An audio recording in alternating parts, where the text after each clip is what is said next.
Yeah, good evening. Welcome to Blue Sky Citadel mobile apps testing session 2. My name is Tokwe, and I'll be taking today's session. Yeah. Now, what we're going to be going through today is I'll just show you quickly. Just bear with me while I. Yep. Now, we're going to be going through a recap of session 1. We're going to be going through test cases, scenario, and test step design. We're going to be looking at checklists to follow for mobile apps testing. This is just the guidance only. We'll be executing test cases on real mobile device, reporting defects. We'll be looking at that as well. And we'll try as much as possible to execute tests on emulators or simulator using a mobile app tool. Now, all right, so I hope everyone can hear me. If you could just type yes, and then we'll proceed here. That's fine, thank you. All right, so now last week we looked at what is mobile testing. As you rightly know, mobile testing is not testing it's not about testing the mobile device itself. It's about testing the application which has been built by the project you work on, or by the project you work on, and installed on a mobile device. Yeah. Now we looked at types of mobile platforms. We talked about iOS, Android, BlackBerry, etc. Then we also talked about types of mobile applications. We looked at web apps, the type of web application, just basically URLs that you copy into your mobile browser, and that displays the information you've requested and the websites. We look at native apps. These are the ones where you go to the Play Store or the Apple App Store to download onto your application, onto your device, and then you have to launch it by clicking on the application on your device itself. We also looked at hybrid application. These are the mixture of they are just a mixture of both the web app and the native apps. And we talked about real device, emulator, and simulators as well. We looked at the challenges, importance, and the criticalities of mobile apps testing. We looked at what are the test types that you need to consider when you are carrying out mobile apps testing. What are the devices you need to test? You don't just go on and test everything that you find out there. There has to be a concentration on the types of devices which you need to look at. We also looked at the versions, talked about the versions, which is also similar to device, network and connectivity issues, security issues, and all that. We looked at the best practices. We looked at having a test strategy, which gives you guidance and which helps you to be able to carry out good testing activities within on the mobile application and within the project which you're on. We talked about testing on real devices, testing early so that you can resolve bugs easily, and this is cost effective. And also testing often, just so that you ensure quality, and also you give assurance to the business and the projects which you are working on that at least the bugs and defects are minimized to the barest minimum. We looked at categories of mobile testing. We looked at functional. We talked about functional testing, which is about ensuring that the workflow or the logic on the app work as expected or as per the criteria given by the product owner. We talked about security. We talked about people hacking. This involves hacking. Ensuring that your application is well protected and prevented from hackers and all that. We also looked at performance. How would your application perform when there are multiple users active at once? And And also we looked at mobile testing tools and different types. Yeah. All right. So now today we'll be talking about test cases, test scenario, test step design. And the reason why we are going to be looking at this today is so that we have, for you to be able to carry out any form of any form of mobile testing, you need to have it. You need to know what scenarios you need to look at. You need to write your test cases, and you also need to design your test steps so that this will give you enough coverage, and you'll be able to yeah, and which will give you enough coverage, and also which will form a template for you to be able to go back to when you need to carry out any form of regression. And another reason why you need to have this test case is that you need to be able to trace them back to your requirement documents, because one of the things that you need to understand is that while testing, there's a requirement which you need to follow. And what you're actually doing in form of testing is looking at these requirements and assuring that, and then designing test cases in order to be able to assure the business that you've actually tested the scenario, you've actually devised scenarios and test cases that actually give that actually assure quality of the business requirements and documents here. Now, what is test case? A test case is a set of conditions or variables under which a tester will determine whether an application, software system, or one of its features is working as it was originally established for it to do.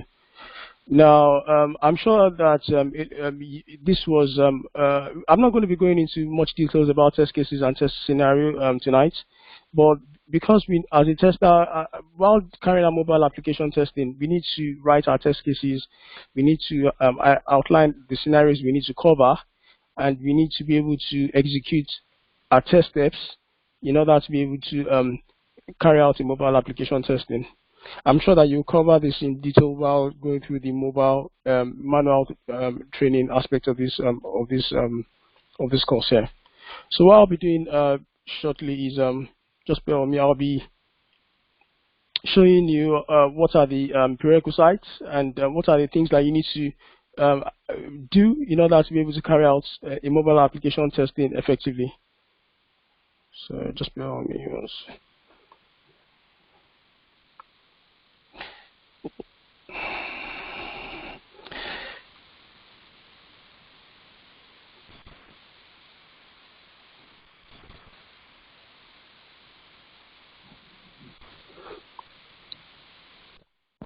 All right, so looking at this Excel sheet here, what I have here is I've written this prior to this training, and basically what I have here is a test case format.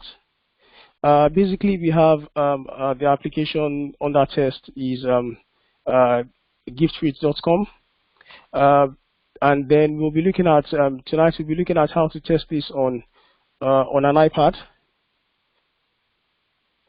And then we'll be looking at, and on the iPad, we'll be looking at the operating system is the iOS.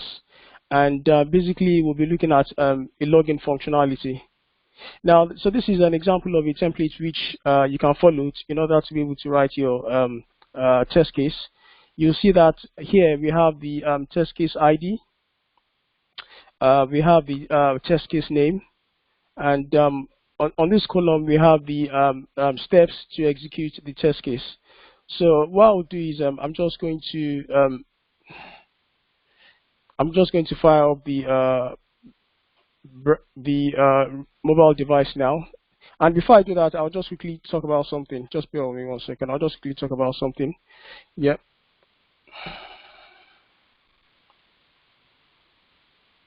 Now, you need to follow. There's a checklist that needs to be followed in order to be able to carry out a mobile app testing.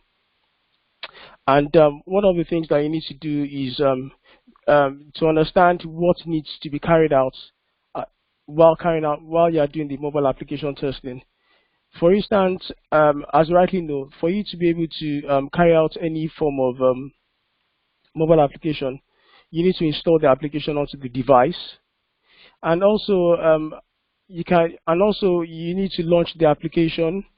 And the things that you can also look out for is whether how the application would behave when the application is put to standby, or when the application is or when you close the application, or where there are interruptions or disruption of the operating system, or when you need on another thing you can also think about or carry out as part of the testing is updating or downgrading the application version. You can look at network specific testing, uh, carrying out testing under various network states and changes between states, looking at how the application will perform when you change the orientation, uh, and also hardware based, when the battery is low, when you need to charge the application, while you are charging the application, charging the mobile device, and how the application will behave while this is happening. And also when you press random keys, and also when you put the device into different states, such as airplane, Bluetooth, and casting and all that. So what I'm going to quickly show you is I'm going to bear with me. I'm just going to connect my iPad, and I'll be bringing this onto the screen for you to see. Just bear with me 1 second, please.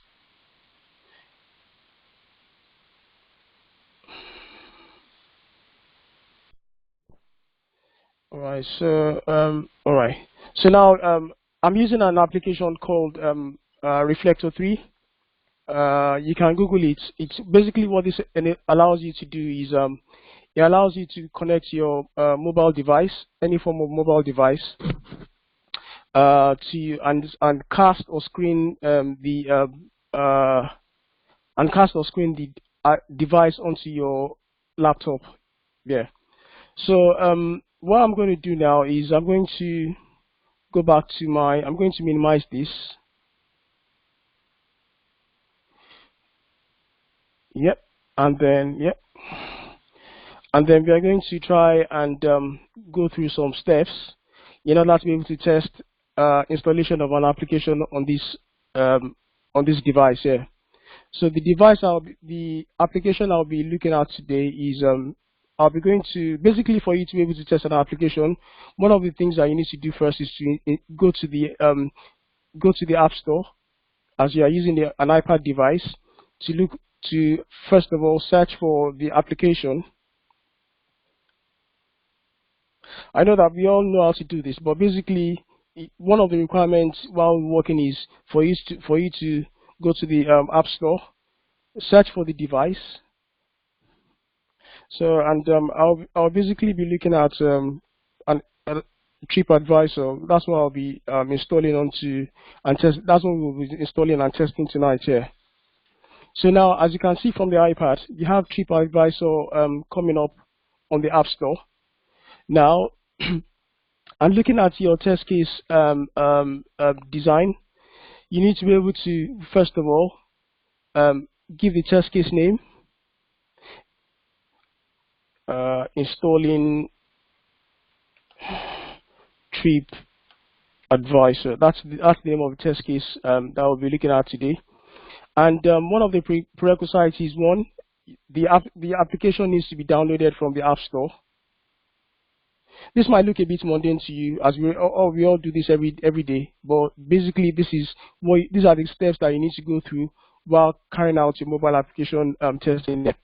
So now, looking at the device on the App Store, let me try and make it bigger for you to see. You can see that TripAdvisor hotels have all the prerequisites that it needs to have here.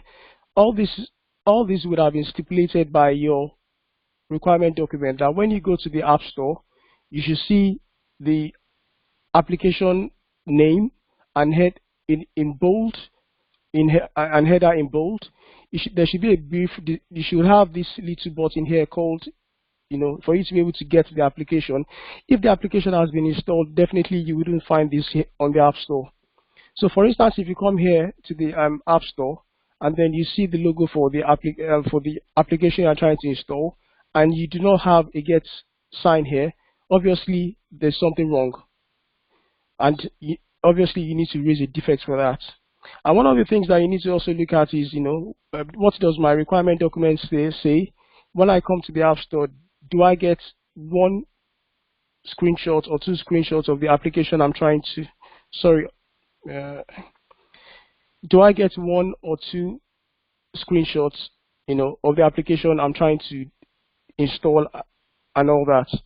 And then another thing you need to also look at is, does the application I'm trying to install, does it actually meet the does the logo actually meet the requirements stipulated on the requirement document and all that? Yeah.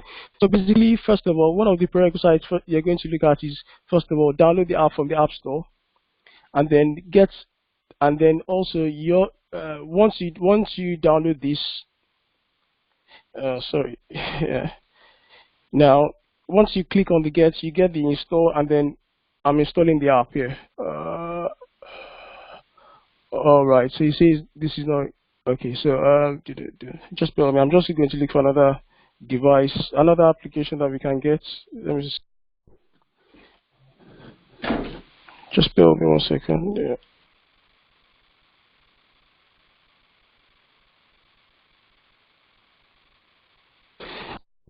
All right. So as I rightly said before, you need to ensure that whatever you are seeing on the App Store is as per the requirements.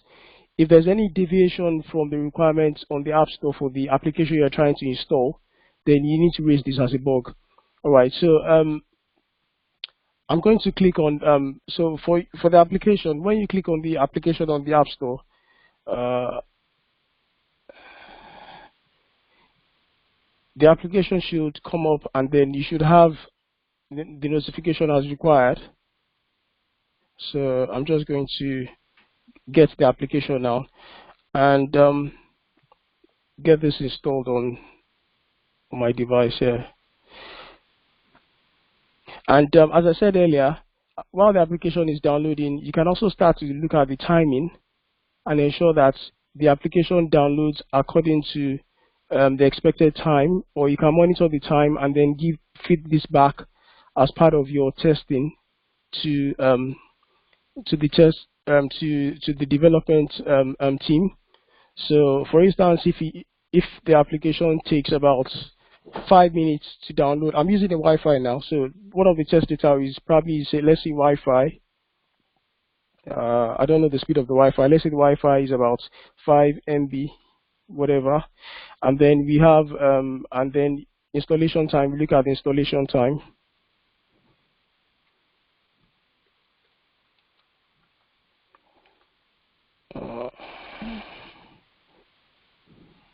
So we have the application now. So once the application is downloaded, you should have it on the home screen. And let's say the installation time is about 6 seconds. You have 6 seconds there. And when you launch the application, one of the for instance, as part of this test case, you might have one of the prerequisites to be that there is no incoming call or alert, and then your location setting is turned off. You can have as many prerequisites as possible. It might be one of the prerequisites might be that the application should be opened in landscape or in landscape. So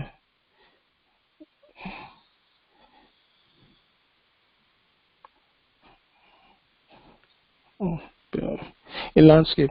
So all right. So once we have the device open, you log in with the you can another one of the things that you can also do while you are doing this is, once you have the application installed, let me go back to my home screen, just bear with me. You can take a screenshot of it. You can take a screenshot and then save it. Let me save it on my desktop. I can see that, okay, and you can see that one of the tests is image 001 for test case 001 taken. These are the things that you attach to it as well. And then when you launch the device, so test case, open the device, which I've done. Open the device, yeah.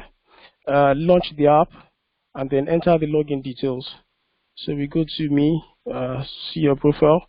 If you want to log in with depending on what the acceptance criteria is, let's say that we have let's say that we have we've installed the device now. We've There are no incoming calls. The location setting is off. We've launched the device. Now we open login and enter our credentials here. So if I open my credential, if I put my credentials there, let's say I'm inputting an invalid password and username, what is my expected response? And then I put some invalid response and I try to sign in. Then one of the things I should get is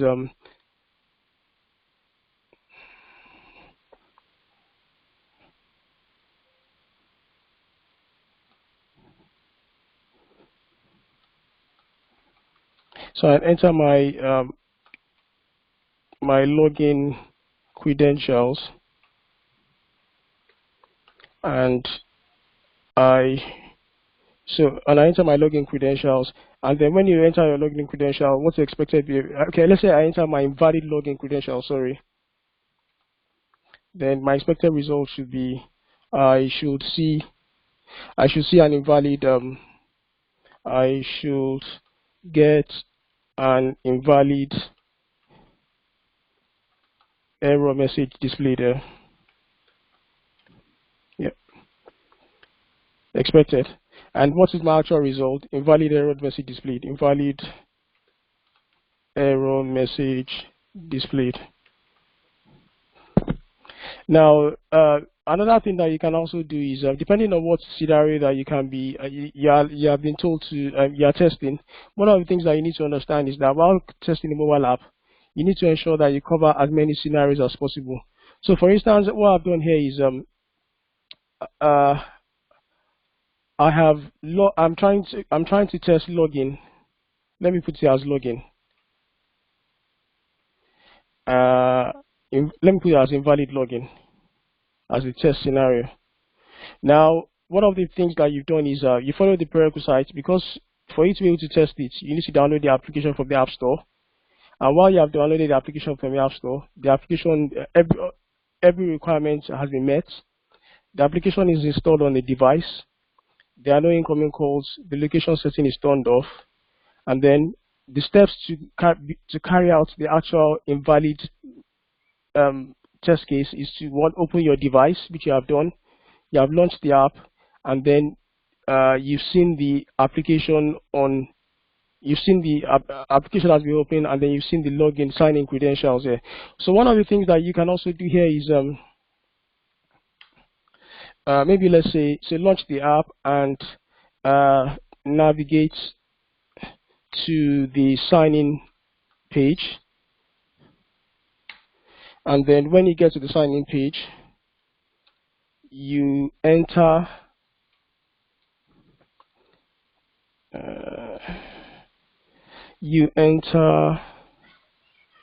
your invalid login credentials, and then your expected result is I should get an invalid error message, which you can find here, and the actual result is invalid error message displayed. Now, as I said earlier, some of the things that you've taken is the test data will be probably the network that you're using, your installation time which you've gathered, the screenshots, and again, for every step that you every step that you go through, you should take the screenshot, which you attach to your test case as an evidence here. And if there's an error, you also need to take the screenshot for you to be able to tell the developer or the development team, all right, so I've gone through these steps. These are the issues which I found, and these are the screenshots to back it up. Now, what I'll be doing now is I'll be going through.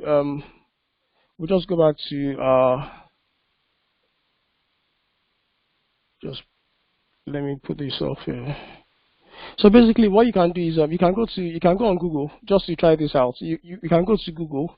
The name of the application is called Reflector 3, and basically all you need to do is to download it. And when you download it, when you download it,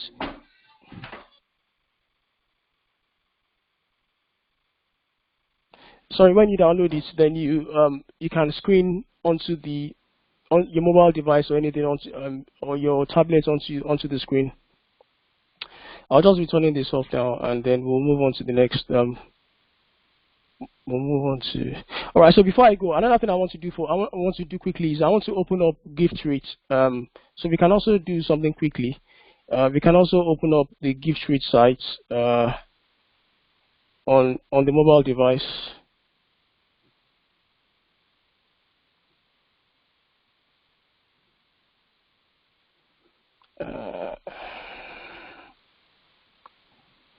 All right. So this is the gift rate site, which I'm sure you'll be using for your assignments on this training.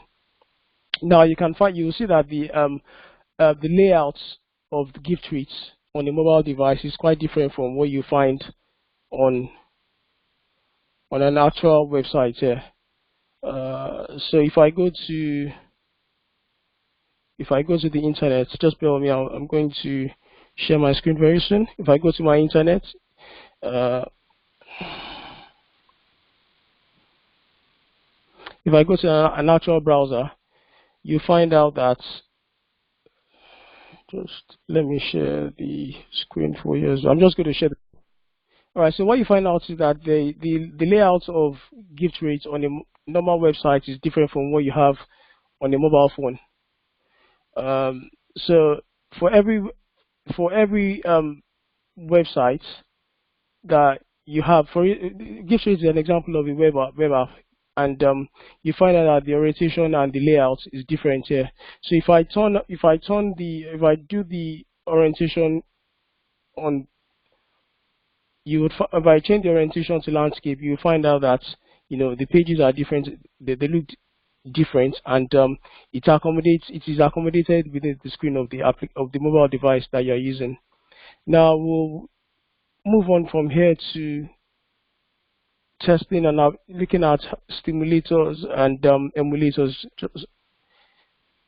So I'm going to close that. So now one of the things I'm sharing my screen now to show you an example of an emulator. Please just let me know whether you can see this. Yeah, so let me know whether you can see my screen now as I'm sharing. Yeah, that's fine. All right, so this is an example of an emulator. It's a cloud-based system called BitBar. Here, you can also download this. You can access this on the internet. All you need to do is to go to the bitbar.com, sign in. There are paid versions of these, and there are also free versions of these here. And on here, what you have on this application is it gives you the opportunity to be able to use real mobile devices to test the application which you are looking at, and it also gives you the opportunity to run them to run each of these devices singly and also as a group. So one of the things I'm going to show to you quickly is I'm just going to give you a run through of this here, and you can also have a go at it with yourself by yourself after this session here. So because it's not a paid version, so there are so many limitations to using this. So for instance, I can't, if I fit out to use iOS devices, I haven't even got anyone to use at all.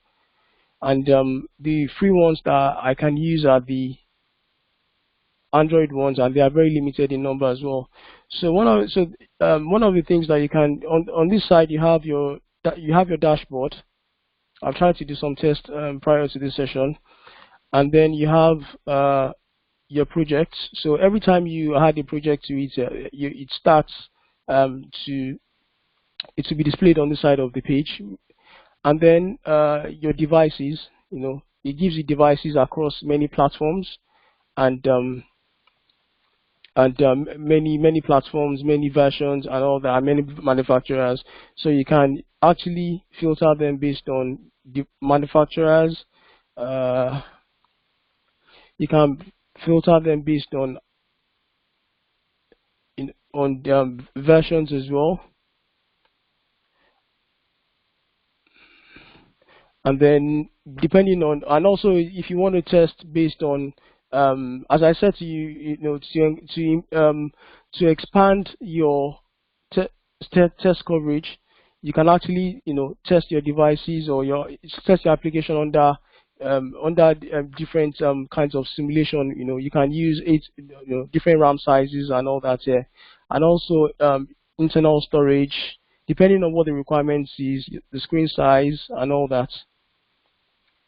All right, so I'm just going to quickly show you a basic manual quick test where you carry out simulation on many devices. Just let me clear my filters. All right, so I'm going to pick up all the Android devices. Yep, so I think I have only 4 of them in the trial. And then I'm going to go to my projects.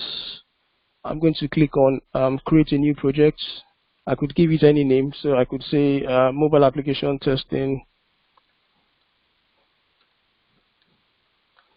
2. Yep. And then if I go into my mobile application testing 2, so I select the operating system type that I want to use, and then it gives me the opportunity to select a framework. Here I'm going to be, I'm really going to be selecting an app crawler just to crawl on the application, and I'm going to upload an application that I need to install. So here I have 2 applications which I have actually downloaded. Now, one thing that you need to know for Android devices, the file extension is an APK, while for iOS devices it's called IPK. So you'll see that at the bottom of my screen, which I've highlighted, this is an APK. Android devices Android applications are downloaded, and the extensions are called APK. So I'm just going to select this one quickly to use. So I want it to be installed on the virtual device which I am using, and then I click run my test. So because I'm one of the very few challenges of these types of app is because I'm using a free version, it takes a bit of time for the test to for the test data to be populated there. So what this application is going to do is to install, first of all, install the what the tool is going to do is to see, first of all, install the application onto the devices. Then it's going to launch them and then run them, and at the end of it all, it's going to give me a report. So while I'm waiting for this to come up, I'm just going to talk about some other things here. So now, one of the things that you need to understand while executing a test case on mobile devices to break down your testing into 2 broad categories. One is your functional testing, which looks at the workflow, the end-to-end workflow of your application. Your UI testing, looking at basically is the screen size as per the requirements specified by the business or the business or the requirement documents. Does it actually perform what it has been asked to do? And then also the performance as well. How does he open up as required and all that? Yeah. And then when you are looking at mobile application testing specifically, you are looking at so many other things in all. So you are looking at interruptions, launching SM, you are looking at installation, uninstallation. As I rightly said here, you are looking at basically a lot of things, installation, uninstallation, launching the app, sleeping or putting the app on standby. These are the things that you need to consider while carrying out a mobile application testing.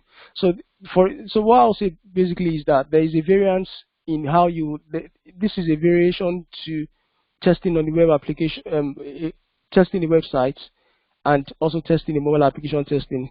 You have to do the two sides. You have to consider both the functional side and also the specific mobile application scenarios, which will give you enough coverage for the test that you are carrying. Now, one of the things that you also need to understand is how do you raise defects. Now, what is a defect or what is a bug here? So a bug is an irregularity or unexpected condition which does not satisfy a particular requirement. Now, there are a lot of confusions as to what is the difference between a bug and a defect. Bug is just a deviation from requirements, while a defect is something that doesn't make your application to work as required. It doesn't make the functionality to work as required. Now, the goal of writing a bug report. So one of the things I'll just quickly point out to you I just need to show you basically. Bear with me. I'm just going to bear on. All right, so just give us an explanation of what a bug is here. So for instance, if you were to come to this application now, and if you entered your valid credentials, so let's say my valid credentials was as entered, and when I click the sign in button, I get an error. So after entering a valid credential and you get an error, then there's obviously the application is not behaving as per the requirements or is deviating from how it should function. This is what is called a bug or a defect. Or for instance, if you were to launch the app, I'm clicking on it now and it refuses to open, then you would classify that as a bug or defect. Or if anything that is different from normal or from the normal behavior of the application is what is classed as a defect here. So that is just what I mean by what a defect is and all that. Yes. So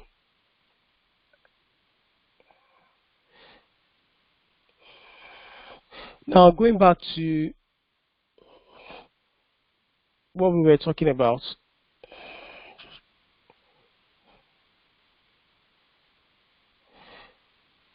Now, so what is the goal of a bug report? Now, to document all bugs found in the appropriate project management tool.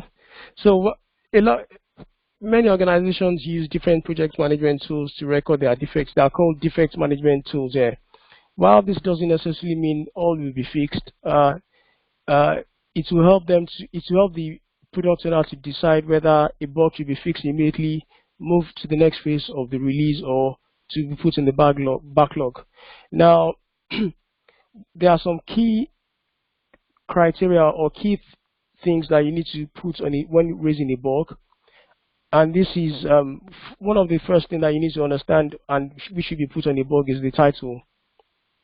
Now, for instance, as I said earlier, for instance, if you are on the web page and then you're typing, and for instance, if you go to a web page and then you type and you find you find a search bar. Let me to make it more interesting and to illustrate. For instance, if you were to come to giftread.com and you were to click on this button, and then suddenly, rather than this page coming up, you find maybe an error message: this page cannot be displayed. That is that is a bug. And one of the things that you need to do is to ensure that while you're writing your defects, you put the title of the bug. You put the title of the bug and the error description on the bug as well. And then one of the things that you need to also understand is that your description should be short and descriptive. You should not contain more than 5 sentences. This is just a brief summary of what the issue is and what you've come across. And then another thing that you need to write down is the exact steps in which the bug has been, the exact steps that you can to reproduce the bug. So this is just basic explanation of what steps needs to be followed for the bug to be reproduced, and then the environment where the bug is being picked up. For instance, it could be iPhone 5, it could be iOS. If you're working on a branch, while the application is still, you're working on a branch of, you're working on a segment within the um, development and the build, then you need to put the environment as well. So then you need to put the credentials to be able to access the app, the username and the password. And then any screenshots or screencast will also do. Now, if there are, I'm going to show you a console error very soon. So you can also download the console error and then attach it to the bug report for you to before you send to the developer, or before you save this in the defect management tool. So I think the application should now be ready. Let's see what we have here. Well, it says it's still running, but let me refresh the page.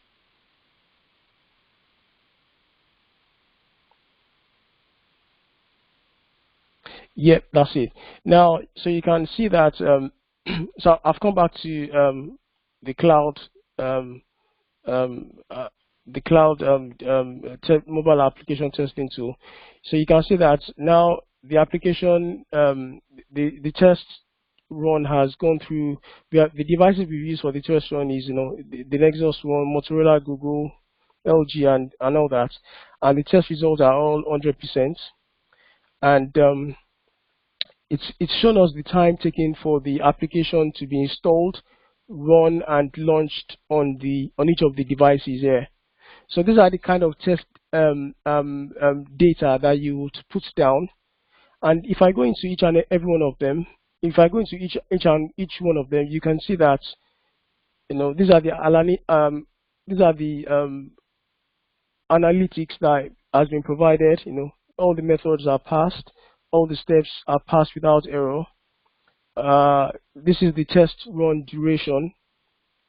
It's taken about 9 minutes for the test to be carried out, and it's also giving us the device time as well. And when you look at the test steps, in all honesty, the test steps are not really ideal. They are not easy to look at. It says yeah, so it's gone to sleep here. It's clicked on view. It's gone to sleep again. Clicked on view and ID. So it keeps sleeping and then executing the steps one by one. So these are the kind of things that you can download and you can have a look through. And when you come to it, it's reported no major issues. Everything is okay. And these are the output files. So you can download each and every one of these files. If there are issues, you can download them, pass them to the developer. They can have a look. And once you give the developer the console log, it makes it easy for them to be able to identify what the issue is, and then they can resolve accordingly. And here we have the screenshots for the execution as well. So it shows you the installation, going through.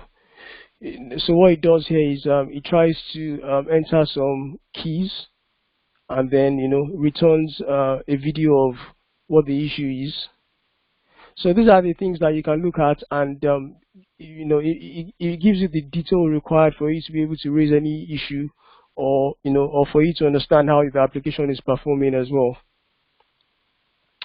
And then here we have the screenshots. It's also taking screenshots for you to see as the device is, as the execution is going on and all that. So it takes the screenshot. So for instance, on this particular instance, there hasn't been any issue. But for instance, if there's an issue, you would have a screenshot which you can download.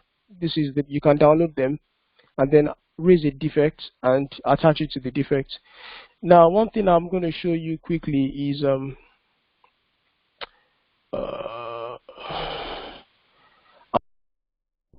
just going to do one thing quickly. Now, as part of this cloud tool, one of the things that you can also do is you can also pick a particular device. So let's say, for instance, you want to carry out a mobile testing on one single device. You can pick that device. Uh, so just be on. Yep. All right. So you can pick that device and then install your app on it. So it's trying to prepare and launch now. So it's connecting. So you can actually pick a single device. Let's say, all right, so they have asked you to test it on one particular version of an Android device.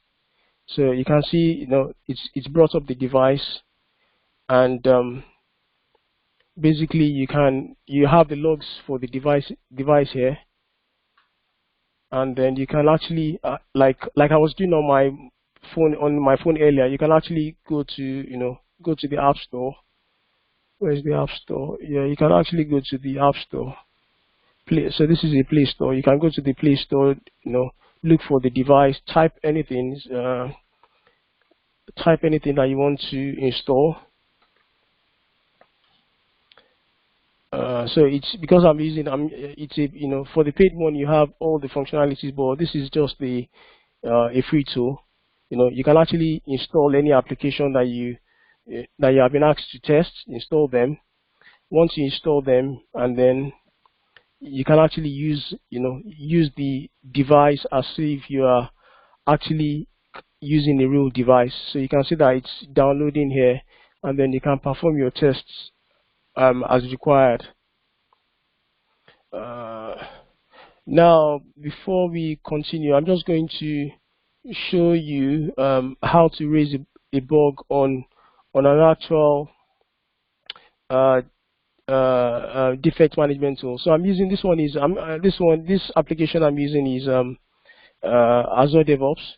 I'm sure that you'll be having detailed training on this, but just so that we understand how to, rather than writing defects on an Excel sheet, we go into actual details of writing raising a defect on a tool. So this tool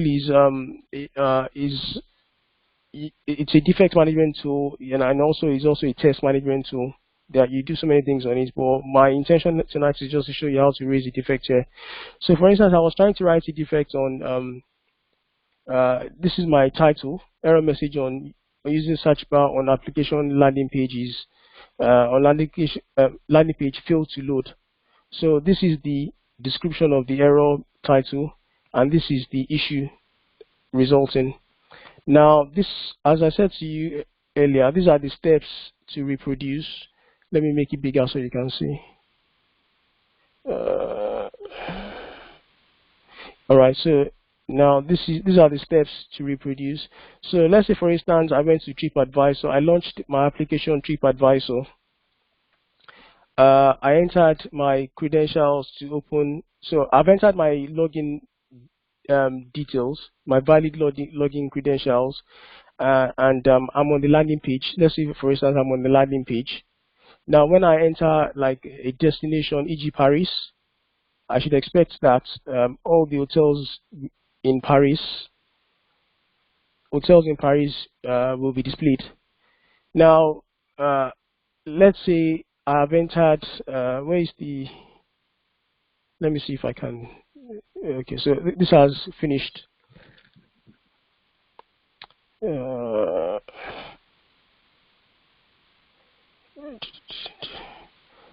me see if I can use it without. All right, so let's say let's say I enter Paris here. This is the site. This is the landing page, and let's say, for instance, rather than bringing up all the hotels in Paris, I have something different. Then I would say expected hotels in Paris should be displayed, but actual page failed to load. And one of the things that I said earlier was you need to put the environment where you've raised the defects. So here I've said it's on iOS, let's say build 14 or 414, and the device is I've used an Android device. Let's say version 7. I don't know if that exists. Yeah. And then one of the things I can do also is I can attach. Uh, so let's say, yeah. So another thing is that you need to put the iteration. So the iteration is the cycle. Is basically the cycle of your development. So let's say we're in cycle 1. Uh, forget about. Let's say we're in cycle 1. Okay, I don't know why it's not coming up. Uh, okay, let's just say we're in cycle 1, blah blah blah, and it's a new defect and all that. So we can also attach, uh, put attachments to it. Let's say I'm just attaching, some screenshots. So you can attach some screenshots to it as well, and then uh, once unassigned, I'm assigning it to myself. And let's say I add tag, it's a bug, and so these are basically, you just need to put as much information as possible, and then you put another thing that you need to look out is the priority, and also the so priority talks about the frequency in which the bug has to be fixed, and it looks at the scheduling. So the higher the priority, the higher, the higher the priority, the quicker it takes for them to, or for the developer to be able to fix the application. So one of the things that you need to understand is also that priority talks about how soon a bug should be fixed, and severity talks about how critical is the defect to the functioning of the application. So a higher priority means the application will be it is critical for the application to be fixed as soon as possible, for the defect to it is important for the defect to be fixed as soon as possible, while a higher severity means that it's also important here. So one of the things that, for instance, if the application is not launching at all, you put it as a high severity. And if the application launches and there are minor issues on the minor issues, such as maybe you open your application and rather than you having the name written properly, maybe it's just a minor issue, like maybe like the spelling on the name is not as expected, then this is a low severity and a low priority issue. But for instance, if you were to click on the application and then the application fails to launch, then it's a higher risk issue and all that. So basically, Defect has defined the order in which the developer should resolve a defect. Sorry, priority defines the order in which the developer should resolve a defect, while severity looks at the impact a defect has on the operation of the product. Now, priority is categorized into 3 types. We have low priority, medium priority, and high priority, while severity are categorized into 5 types. We have critical, major, moderate, minor, and cosmetic. So a critical defect might be if the application has failed to launch, and while a cosmetic one might just be a spelling mistake on a word on the page. Now, as I said earlier, priority is associated with scheduling, while severity is associated with functionality or standard. And also, priority looks at the business requirements, while severity looks at the functionality of the application. So this brings us to the end of the of today's session. What I'll be doing is just if you have any questions, if you could type them. Are these the tools we use in mobile testing, Beatbar and Reflector in the workplace? All right. So what I've done is I've looked for basically there are many different types of mobile application testing tools. What I've tried to do is because this is a training session, I can't get a paid version. The paid versions are actually you have to have a subscription for them, and they give you many functionalities. And one of the limitations that we've had tonight is because it is we're using free tool, so there's limitation as to what they could do. So you have other types like Apium browser, browser stack.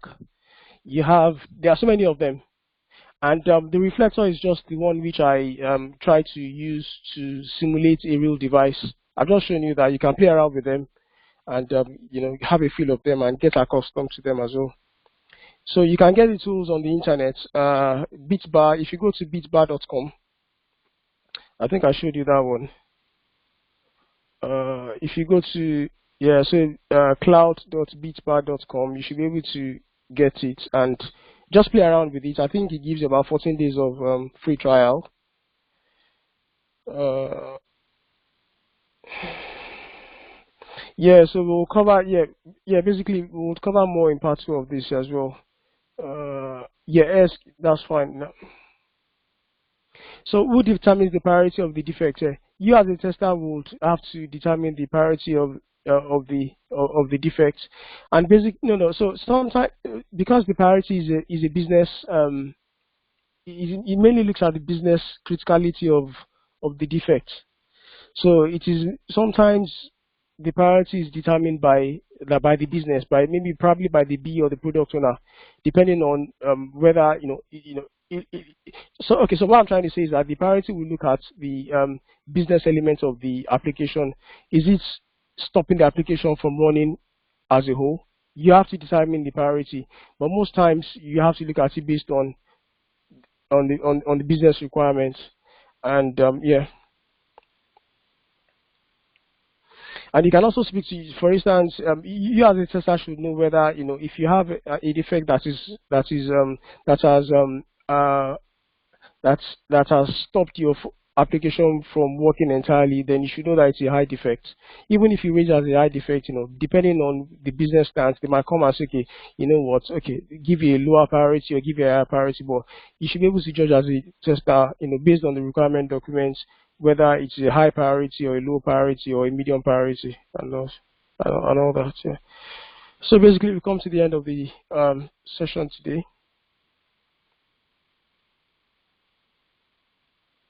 Yes, so as I said to you earlier, you have to look at the business requirements and get that, and that will determine, So I think what I would advise us to do before we go is to look at, you can go online, try to Google out some mobile app testing tools. There are a lot of them that have free versions, and some of them, they are easy to use, and you can just have a feel around them and use them. Thank you very much. Bye.